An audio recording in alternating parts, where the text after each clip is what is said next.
Aita for exposing that the groom was my secret lover at his own wedding? It was supposed to be just another boring Saturday night, dressed in a decent cocktail dress, standing awkwardly at a wedding I didn't even want to attend. The church was a Gothic masterpiece, with its towering stained glass windows and chandeliers that seemed to hang like silent judges over the crowd. Everyone was smiling, laughing, unaware that a nuclear bomb was ticking quietly within me. The groom, Daniel, was standing at the altar, looking devastatingly handsome in his crisp black tuxedo. And there I was, pretending to be just another guest when, in fact, I was his dirty little secret. I wasn't even supposed to be here.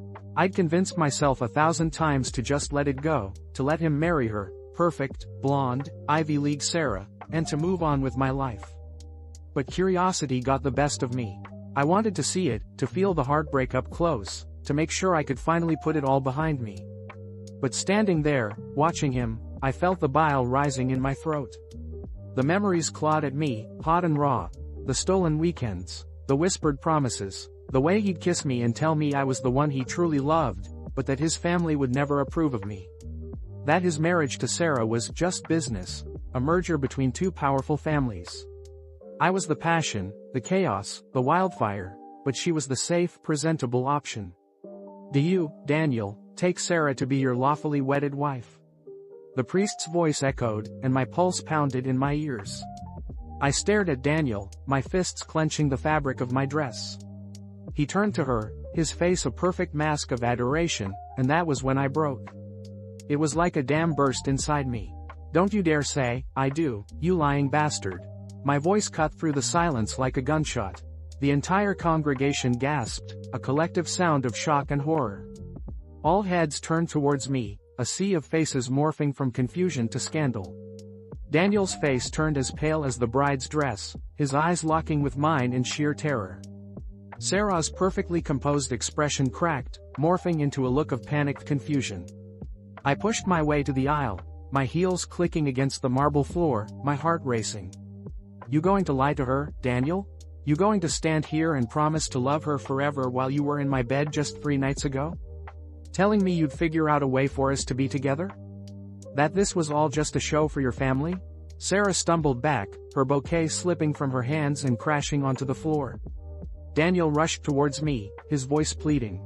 Jessica, please, stop this. Stop? Stop what? The truth? Or are you just upset because I'm not playing my role as your quiet little side piece anymore? I sneered, feeling a twisted satisfaction at the chaos erupting around me. Jessica, please, not here, he whispered, his voice desperate, trying to grab my arm, but I pulled away. Not here? Oh, should I have waited until the honeymoon? Or maybe until your firstborn's christening? You deserve this, Daniel.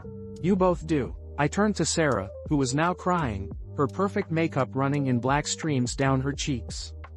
Did you know, Sarah? Or were you just too blind to see? I'm not the only one. There were others, right, Daniel? How many girls did you sneak around with while she was planning this little fairy tale? The whispers were becoming shouts, the guests standing, some trying to quiet me, others recording with their phones, because of course they were. Even now, in the middle of this scandal, people were more interested in getting a viral video than helping. Daniel's father stormed forward, his face a mask of fury. Who the hell do you think you are? You have no right. I have every right. I loved him, and he loved me too. At least that's what he kept saying while he was screwing me. My voice broke, but I wasn't stopping now. I had already pulled the pin on this grenade, might as well enjoy the explosion. Sarah screamed, "You monster. How could you?" "Ask him," I shouted back. "Ask your perfect fiancé what he's been doing behind your back. How many lies has he told you? Or better yet, why don't we all just leave and let him enjoy his honeymoon alone? Maybe then he'll finally figure out what he wants." The silence that followed was suffocating. Sarah looked at Daniel, tears streaming down her face. "Tell me it's not true. Please, Daniel, please tell me she's lying." But he just stood there, like a guilty, pathetic statue, his mouth opening and closing with no words coming out. I didn't stay to see how it ended.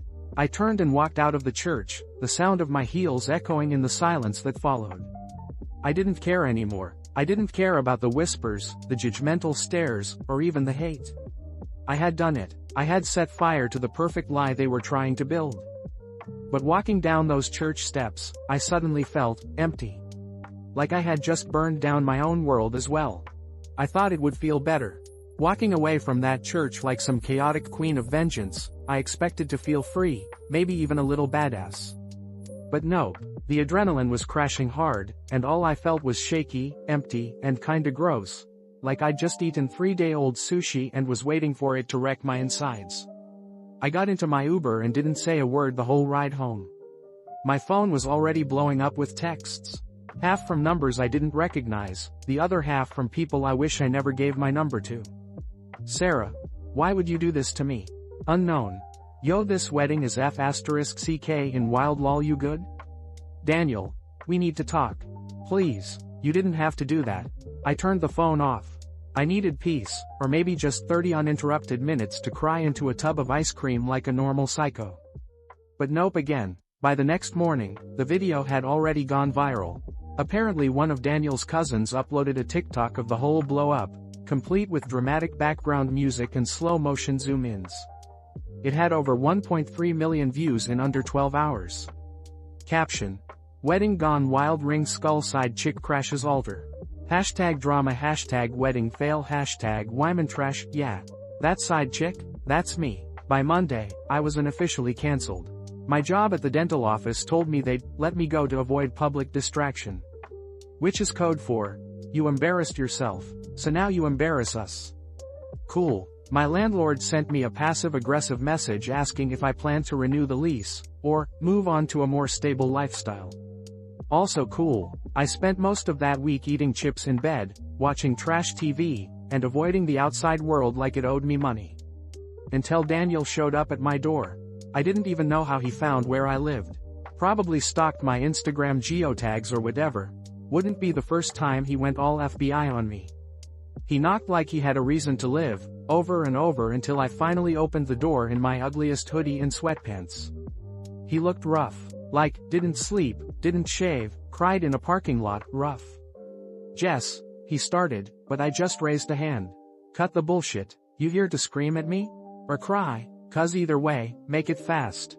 I've got a 3-hour episode of 90 Day Fiancé paused and I'm not rewinding. He just stared at me, like he was trying to remember how I used to taste. I didn't want this, he said. I didn't mean to hurt you. Or her. Well, you did, I snapped. You hurt both of us. You lied to both of us. And now your family hates you, your fiancé dumped you, and the internet thinks you've got a humiliation kink. So, congrats? He sighed and leaned against my doorframe like this was his sad rom-com. She was safe. You were everything else. But I loved you. I still do. I laughed. Like, full-on insane cackle. You loved me? Man, you had a funny way of showing it. Hiding me for over a year like I was a side quest in your perfect white picket fence fantasy. Daniel went quiet. For a second, I almost thought he'd cry. But instead, he said something that made me freeze. I'm glad you did it. I mean, it was hell, yeah. But maybe it needed to happen. Maybe I needed it. I blinked. So you're saying I nuked your life, and you're thanking me? He shrugged. Maybe I deserved it. For the first time in days, I didn't know what to say. After a long, tense silence, I stepped back and let him into my apartment. We talked for hours. No yelling, no kissing, no weird rebound sex. Just brutal honesty. About the lies. About the guilt. About everything. It wasn't romantic. It wasn't closure. It was just real. But it wasn't over. A day later, Sarah texted me. First, it was a long, emotional rant about how I'd ruined her life. How I had stolen her dream. But it quickly shifted. Sarah, honestly, thank you. I needed to know. I thought I was crazy for feeling like something was off. You were just the nuclear bomb that finally exposed it. I didn't know what to say to that. We talked for a while. She told me she'd moved back to her parents' place, that Daniel's family was trying to convince her to work things out, because a broken engagement would be a scandal. But she had no intention of going back. Weirdest of all, we became friends. Sort of. Trauma bonding, I guess. Daniel, on the other hand, spiraled. Got fired from his cushy finance job after his boss found out about the video. His dad was furious, said he'd shamed the family. He tried reaching out a few more times, but I didn't respond. I was done being his secret. The internet didn't let it go either. My face was now a meme. When you show up at the wedding to expose the groom became a TikTok trend. Half the world hated me, the other half wanted me to tell them how to get revenge like a boss. Whatever. Fame is trash. A month later, I got a new job, not as fancy, but enough to pay the bills. Sarah and I grabbed drinks sometimes, and she was starting to date again. She even joked about making a TikTok series, how not to get cheated on. And me? I didn't regret it, not really. I wasn't proud of how I did it, but I was done being the quiet secret.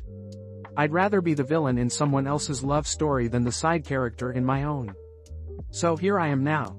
A little infamous, a little wiser, but a whole lot less willing to be someone's dirty little secret ever again. Aita? For crashing a wedding with a truth bomb that nuked the whole thing? Maybe. But if you ask me if I regret it? Hell, no. Aita for exposing my girlfriend for being a masseuse, WHO was giving happy endings to my friends. Alright, Reddit, buckle the hell up, because this story gets nasty in a way I wish was fictional. I, 28M, found out my girlfriend, 26F, who I've been dating for a year and living with for half that, has been massaging my boys in ways that definitely weren't licensed. And I didn't just find out. I broadcasted it, in front of everyone. Let me start from the top. My girlfriend, let's call her Vanessa because I'm not protecting this chick, told me when we first got together that she was a massage therapist.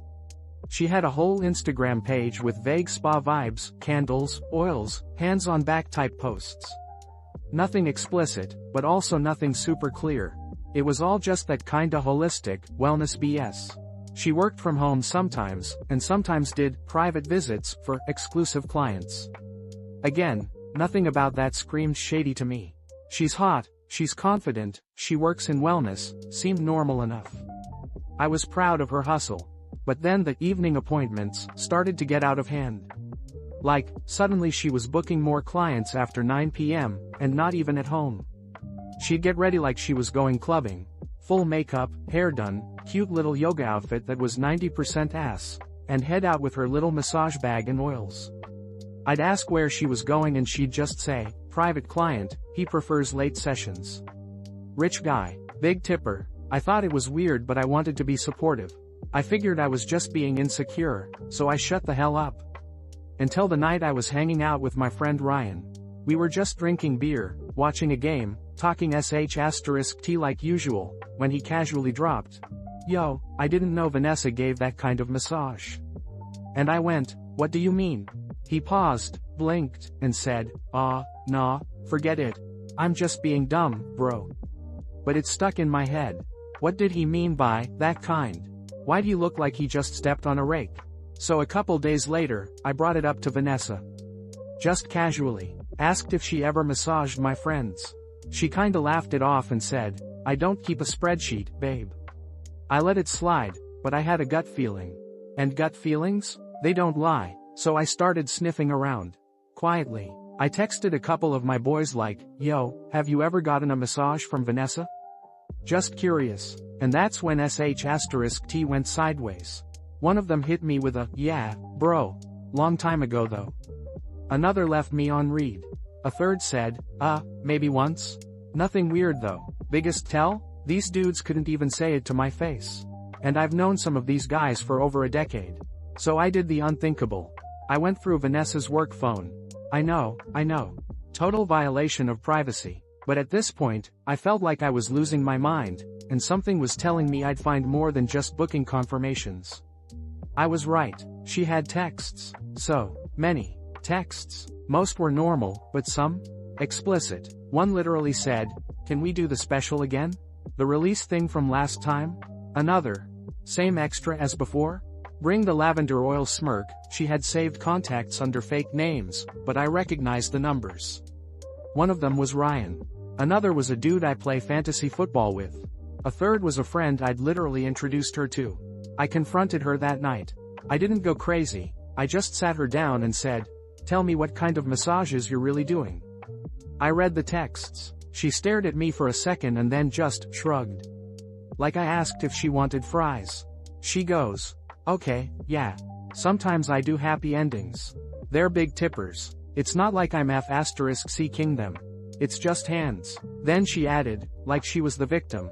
I knew you'd judge me, that's why I didn't tell you. I didn't want you to see me differently. Bro, I was seeing stars. My heart was pounding. My jaw was somewhere on the floor. She had been giving my friends, full-service jerks while I was working overtime and picking up her DoorDash tabs. And she had the audacity to say, it's just work. Like she's bagging groceries or folding t-shirts. But here's where I might be the asterisk hole. I didn't handle it privately. We had a friend group barbecue that weekend. Everyone was there. My boys, their girlfriends, a couple people from Vanessa's yoga circle. She showed up smiling like everything was sweet. I gave it about 10 minutes before I blew the whole thing sky high. I stood up and said, hey, before anyone grabs a plate, just a heads up. If you've booked a massage with Vanessa, there's a 50-50 chance she's finished you off like a late-night pizza order. Just wanted to clear the air. Cheers. The backyard went dead silent. Someone dropped a drink. Vanessa turned bright red and dropped the guac she was carrying. And then came the yelling. One guy literally left without saying a word. Another tried to swing on me, he missed. Vanessa called me a psycho. Her friend said I shamed her for sex work, and listen, I get that side too, but come on. These were my friends. This wasn't OnlyFans. This was betrayal. Now I'm the bad guy in half the group chats. Some of the guys are pissed I exposed them in front of their girlfriends. Vanessa's ghosted me and moved out the next day. Her Instagram's now private and full of vague-ass captions like, healing comes from within, and, don't let toxic people dim your light. So yeah, Aita for exposing my girlfriend's secret extra services, to all our friends at once. I know it was messy. But damn, I felt played, and when you're the clown, sometimes you set the whole circus on fire. Alright, so you all wanted the fallout? Buckle up, because it got even messier. If the backyard barbecue was a nuclear explosion, what came next was a full-blown radioactive fallout. After I blew up Vanessa's dirty little secret in front of everyone, the backyard went from awkward silence to absolute chaos in about 0.5 seconds. Vanessa tried to yell over the noise, claiming I was lying, but bro, the look on her face, that ghostly, pale, guilty look, told everyone all they needed to know. One of my boys, Jason, who apparently thought he was in a soap opera, straight up yelled, "Are you serious, Vanessa? You said I was the only one." Yeah, turns out he was one of her special clients too, and clearly thought he was getting some sort of VIP package. Another dude, Kyle, my so-called friend since high school, tried to swing at me, calling me a snitch and saying I ruined his relationship. But he missed, stumbled, and almost fell into the pool. His girlfriend, who was standing next to him, just looked at me with that dead-eyed realization, and then walked away without saying a word. Vanessa started crying, shouting something about how I ruined her life, and how she did it because I wasn't supporting her dreams. Bro, her dreams? Her dream was apparently turning my friends into her personal ATM machines. I didn't even bother arguing. I just said, pack your stuff and get out. We're done. I walked back into the house, locked the door, and let the madness continue outside. I could hear yelling, someone threw a chair, and I'm pretty sure a few drinks got spilled. Whatever. Not my circus, not my monkeys. Vanessa tried to come inside, pounding on the door, screaming that I was overreacting, that I was pathetic for making it public, and that I never understood her. Classic deflection, but I wasn't buying it. She packed up and left that night. No apologies, no explanations. Just threw her crap in a couple of garbage bags and got in her beat-up Honda, still shouting that I was a self-righteous loser, as she peeled out of the driveway. The next day, absolute chaos in the group chats. Half the guys were furious with me for airing dirty laundry in public. Apparently, I was the villain for embarrassing them in front of their girlfriends. Some of them tried to downplay it, saying, bro, it was just a massage. It wasn't like we dated her. As if a handjob behind my back is just a casual massage. Ryan texted me, apologizing, saying he didn't know she was with me at the time. Bullshit. He knew. They all knew. And they all decided to pretend like it was no big deal. I blocked half of them. Friends for over a decade? More like backstabbers for life. Vanessa, meanwhile, went full drama queen on social media. She made her Instagram private and filled her stories with vague quotes like, "Healing is painful, but necessary. Don't let toxic people destroy your light. Some people will never understand your journey." Yeah, some people will never understand the journey of giving happy endings to your boyfriend's friends. But here's the kicker. She tried to play the victim. She told her friends, the ones that still sided with her, that I shamed her for being a sex worker, and that I was an abusive, controlling boyfriend who never supported her. Oh, and get this. She said I was jealous of her success. Success? Girl, you were jerking off dudes for $50. This isn't Wall Street. A few of my friends, well, ex-friends, tried to guilt trip me, saying I should have handled it privately, that I went nuclear for no reason. But I'm sorry. What was I supposed to do? Sit quietly while she played me like a chump and humiliated me behind my back? A couple of the guys actually thanked me for exposing it, admitting they were tricked by her too. One of them even asked if I wanted to grab a beer and talk it out. Hard pass, bro. I'm not about to become besties with the dude who got a happy ending from my girlfriend. The real shocker though? Vanessa tried to get back with me. No, I'm not kidding. A week after she moved out, she texted me this long-ass message. "I miss you. I know you're angry, but I was just trying to survive. Being a massage therapist is hard, and sometimes you have to give clients more to get by. Please let me explain. I still love you." I didn't even respond. Blocked. But then the next twist hit me. Turns out Vanessa had been doing this special massage service for way longer than I thought, even before we started dating. I found out through mutual friends that she had a bit of a reputation in our area, but she kept it low-key and pretended to be just another wellness guru. The only thing she was healing was her clients' stress, with a final flourish. Her little side hustle wasn't just a desperate move. It was her primary source of income. But the biggest burn? A month later, I hear she's started a new, private wellness practice in a neighboring town. And guess what? She's using my last name for it. The audacity. I'm not even married to this chick, but she's out here running her happy ending empire like Mrs. Robinson. So, I moved. New place, new friends, new phone number. I'm done with those snakes. I'm done with her. Lesson learned. If your partner's job seems too good to be true or has more late-night clients than a damn club DJ, maybe, just maybe, they're not being honest.